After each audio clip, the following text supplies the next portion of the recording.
Hi, you guys. So we've been learning about Oscar Peterson, the amazing jazz piano player, who grew up in Montreal, Canada.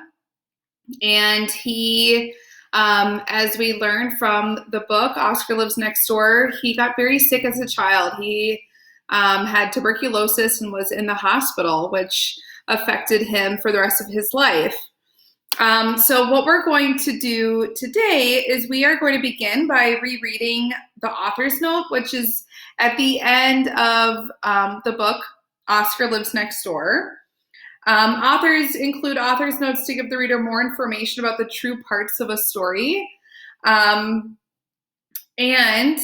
we're going to talk about some things. I wish that this wasn't so blurry, and I wish this was in a bigger font, but here we are.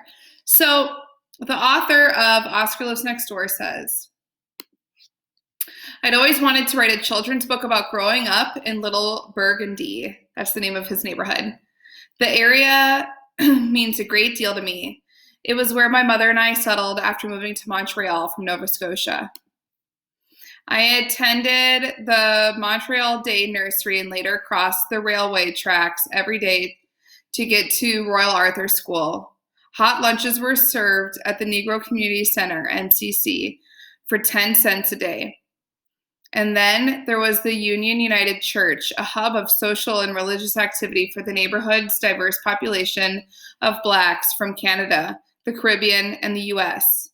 It was a neighborhood of corner stores, steep spiraling staircases, stoops, and lines of washing, all hemmed in by two railway lines, the Canadian National Railway and the Canadian Pacific Railway.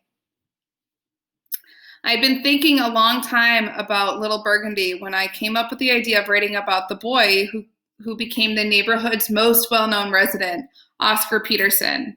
In Oscar's childhood, Little Burgundy was known as St. Henry.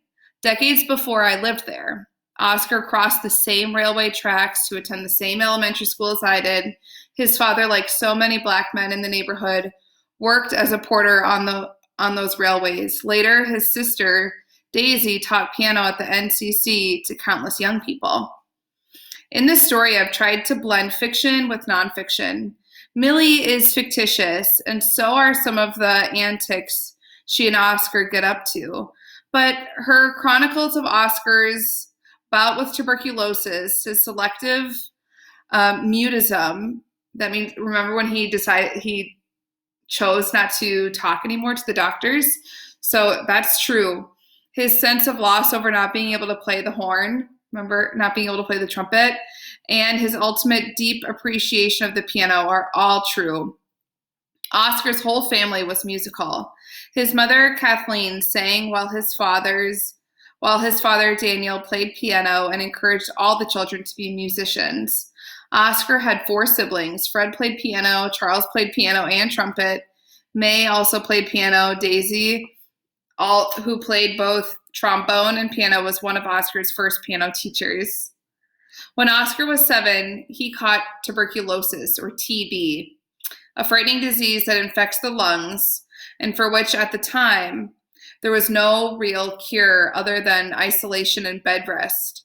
Tuberculosis was so contagious that several members of the same family often caught it, which was the same in Oscar's family. His sister Daisy was hospitalized, and was his brother Fred, who eventually died from the disease. How awful. Oscar had to be hospitalized for more than a year until his lungs healed.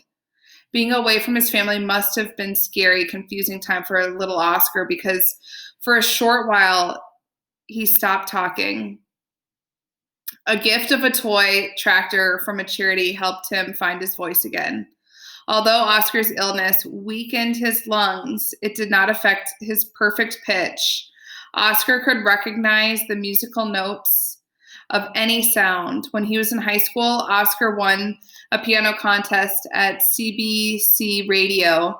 He started playing piano in Montreal jazz clubs. Many of these clubs, such as Alberta Lounge, were near the Little Burgundy neighborhood. Not long afterward, His musical career took off, and he traveled all over the world playing all kinds of music. He played classical music, which is played on instruments rather than sung, and is listened to rather than danced to. He played boogie woogie, which is a fast thumping kind of music that makes you want to tap your toes and dance, and he played jazz.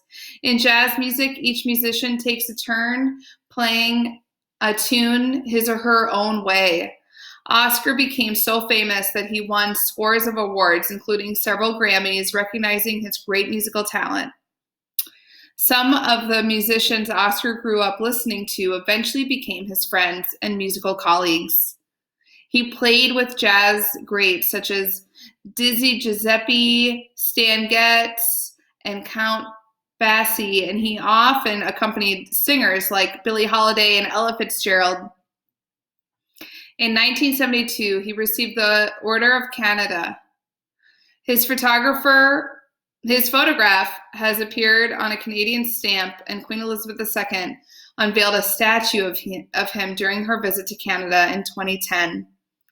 Oscar died on December 23rd, 2007.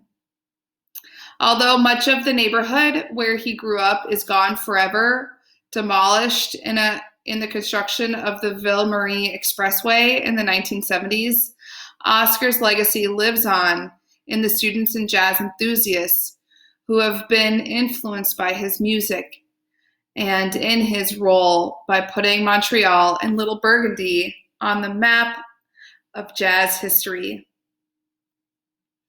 All right, so I would like for you to share on the discussion board what are some of the true parts to the story, Oscar Lives Next Door, and what are some of the fictional parts of that story, Oscar Lives Next Door. Please share on the discussion board.